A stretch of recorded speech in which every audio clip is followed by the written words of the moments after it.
जय श्री राम।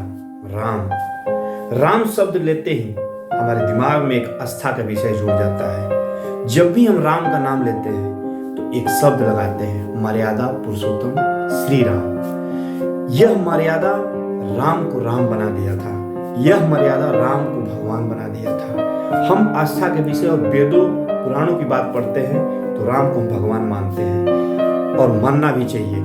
इसलिए मानना चाहिए कि जो उन्होंने कार्य किया था उनको भगवान और पूजनीय बना दिया था। ऐसे ही एक कहानी लेकर मैं आपके पास आया हूँ। ऐसे ही एक आस्था का विषय, एक भाइयों का प्रेम, एक माँ के साथ उनका वात्सल्य प्रेम के साथ में एक कहानी लेकर आया हूँ। जरूर सुनिएगा और अच्छा लगे तो लोगों के बीच भी शेयर करें। एक दिन संध्या के समय सरयू तट पर टहलते हुए तीनों भाइयों संग श्री राम से भरत भैया ने कहा, एक बात पूछो भैया, माता केकई ने आपको वनवास दिलाने के लिए मंथरा के साथ जो षड्यंत्र किया था, क्या वह राजद्रोह नहीं था?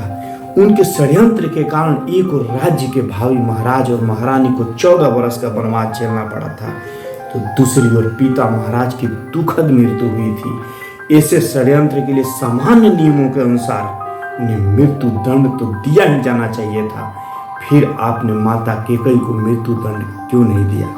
राम मुस्कुराए, बोले, जानते हो भरत, किसी कुल में एक चरित्रवान और धर्मपरायण पुत्र जन्म ले तो उसके जीवन और उसके असंख्य पीढ़ी के पितरों के अपराधों को प्रायश्चित कर देता है।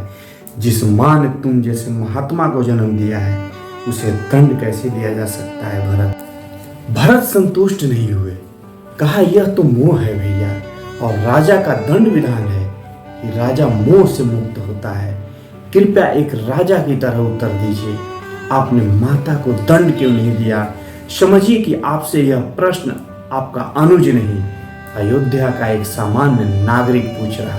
राम गंभीर हो गए, कुछ क्षण मौन के बाद कहा, अपने सगे संबंधियों के किसी अपराध पे कोई दंड न देना इस सृष्टि का सबसे कठोरतम दंड है भरत। माता